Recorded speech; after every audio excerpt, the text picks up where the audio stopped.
poésie d'aujourd'hui est tout à fait vivante. Et j'aborde le dernier point, les environnements porteurs d'une poésie vivante. Réseaux sociaux et blogs sont très porteurs et très efficaces de la poésie. On parlait de grandes maisons d'édition comme Gallimard et Actes Sud. Eh bien, il y a maintenant, c'est en Alsace, en Bretagne, dans le Bordelais, dans le sud de la France, à Nantes, en Avignon, ces petites maisons d'édition ont fleuri qui inspirent un mot seulement, le courage. On ne sait pas comment ils ont pu et comment ils tiennent le coup et ils publient des auteurs, des poètes inconnus, des poètes encore anonymes.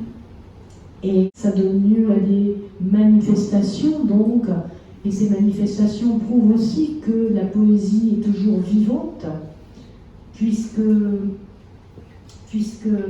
existe depuis 37 ans déjà une journée de la poésie, le marché de la poésie à Paris, qui se donne tous les ans au mois de juin. 37 ans que se réunissent ces petits éditeurs sur la place Saint-Sulpice. Je voulais vous présenter cette bande-annonce du Printemps des Poètes, quelques secondes.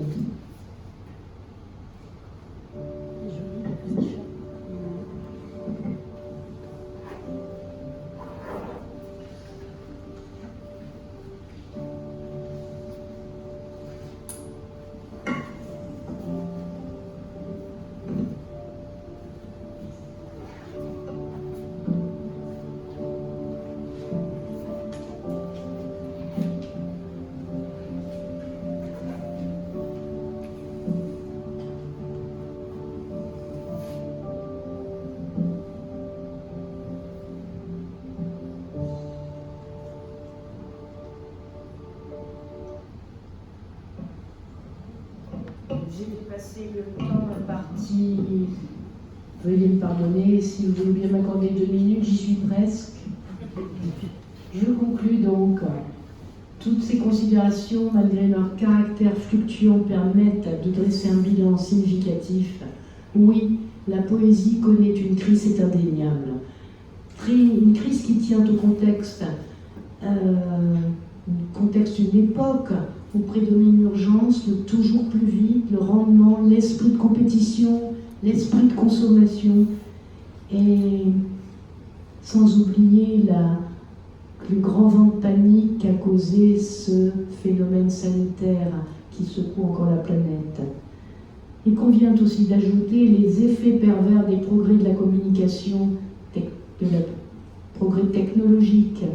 En effet, ne veut-on pas être avec l'autre en présence et simultanément ailleurs avec un interlocuteur hors champ?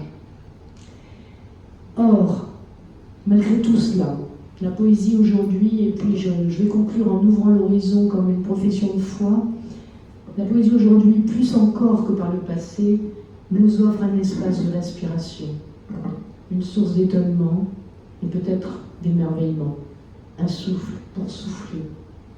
Et ça peut commencer très simplement par prendre quelques minutes, rien que quelques minutes, s'asseoir chez soi, au dehors, et regarder autrement les choses qu'on aime et qu'on ne voit plus, les êtres proches avec qui on a du mal à échanger à cause d'un quotidien stressant, les choses du monde, un arbre, une rue, un chien, un oiseau, mais les regarder avec les yeux de la première fois.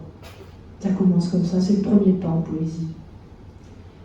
Elle est en chacun de nous et elle peut devenir, pour chacun de nous, un lieu de partage où s'échangent des émotions, des sensations, des moments d'émerveillement aussi.